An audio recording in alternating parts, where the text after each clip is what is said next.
உடனடியாக வந்து பார்த்தீங்கன்னாக்கா பாண்டிச்சேரி அரசாங்கத்துக்கு கால் பண்ணோம். என்ன மேட்டர்னு பார்த்தீங்கன்னாக்கா, சமீபத்தில் வந்து பார்த்தீங்கன்னாக்கா ஜிகர்தண்டா டபுள் எக்ஸ் படத்துக்கு வந்து அவார்டு கொடுத்தாங்க. அந்த அவார்டில் வந்து பார்த்தீங்கன்னாக்கா நடிப்பு அரைக்கி ஆஸ்கார் நாயகி இவங்கள வந்து மிஸ் பண்ணிட்டாங்க. இதுக்கு அவங்க வந்து பார்த்தீங்கன்னா இதுக்கு முன்னாடியே வந்து பொய்யாமொழி, 10 ரூபா பாலாஜி இவங்கெல்லாம் வந்து ஆஸ்கார் அவார்டு வாங்கிட்டாங்க. அந்த வரிசையில் வந்து பார்த்திங்கன்னா 3வது இடத்துக்கு நமது சென்னையில் உள்ள திமுக நிர்வாகிகள் அந்த பெண்மணிக்கு ஆஸ்கார் விருதை கொடுக்கணுங்க. இது வந்து தமிழக அரசோட நீண்ட நாள் கோரிக்கை. என்ன நடக்குதுன்னு தெரிஞ்சாமல் பக்காவாக தாக்கியிருக்காங்க.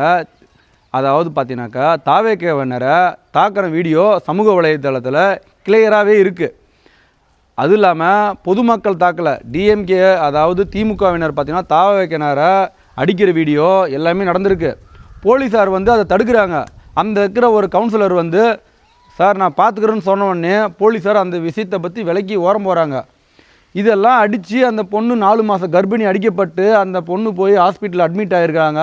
தாக்கப்பட்ட வீடியோ சமூக வலைத்தளங்கள் இருக்குது.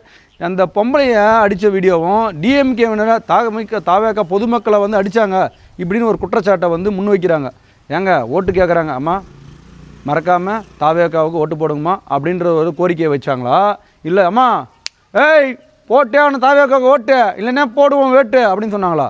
இப்படி யாருமே சொல்ல மாட்டாங்க. ஓட்டு கேட்குறது ஒரு முறையான முறையில் கேட்டிருக்காங்க. இதை வந்து தவறாக வந்து சித்தரிக்கப்பட்டு 200 ரூபா ஜிபே சீக்கிரமாக ஸ்டாலின் கிட்டே வந்துடும். இல்லைன்னா நான் அவர் பேர் என்ன வரமாட்டேங்குது, சேகர் பாபு, அவர் சீக்கிரமாக உனக்கு அக்கௌண்ட்டுக்கு போட்டுருவாரம்மா. ஆஸ்கார் நாயகி முடியல, சீக்கிரமாக அந்த அம்மாவுக்கு ஆஸ்கார் விருதை கொடுத்துட்ருக்கும்பா. நடிப்பு அதிகம் ஓவராகுது, நடிப்பு அரைக்கி பயங்கரமாக இருக்குங்க, பயங்கரமாக இருக்குது.